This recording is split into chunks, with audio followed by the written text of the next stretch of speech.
Сәлем құрметті оқушы, сенімен бірге шәкірт онлайн мектебі және менің есімім Камила Әзи. Бүгін өтетін тақырыбымыз тарихи және мәдени ескерткіштерді қорғаудың маңызы неде?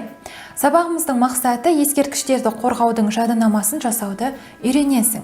Тарихи және мәдени ескерткіштердің маңызы туралы білетін боласың. Сабақта қолданылатын тірек сөздер ескерткіш және өткенге құрмет деп аталады.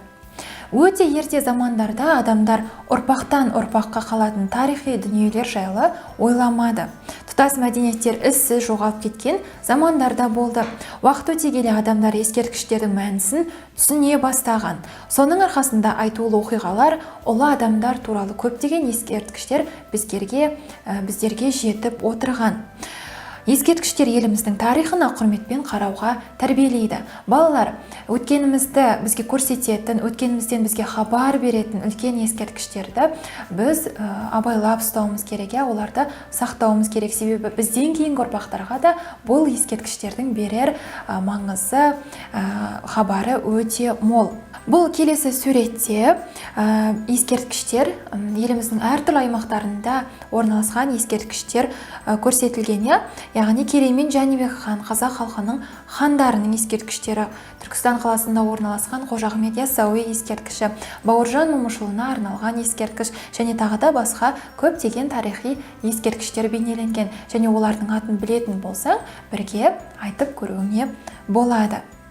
Суретте Түркістан, Алматы, Орал, Семей қалалары мен облыстарындағы мәдени тарихи ескерткіштер бейнеленген. Саған таныс ескерткіштерді атап көруіңе болады.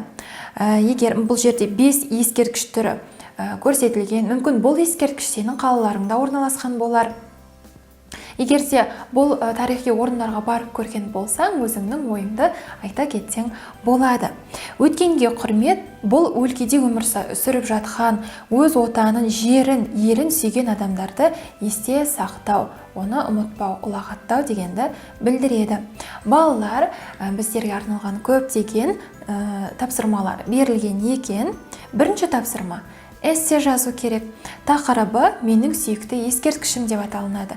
Кез келген ескерткішті, еліміздегі, қаладағы немесе өз ауылыңдағы ескерткіш болсын, солардың бірін таңдап, ол ескерткіштердің саған неге ұнайтындығы туралы 7-8 сөйлем құрап жазуың керек.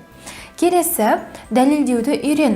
Даналардың айтқан сөзі бар. Болашағын ойлаған адам ескерткіш орнатады. Сен осы пікірмен келісесің бе, келіспейсің бе, сол туралы өзіңнің ойыңды жазып, мысал келтіруің керек. Және соңғысы өзім жасаймын деп аталынады.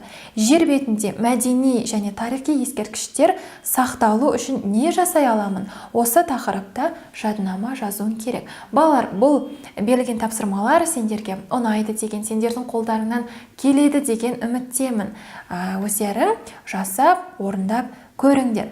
Балалар, бүгінгі біздің сабағымыз аяқталды. Келесі сабақта кездескенше сау болыңдар.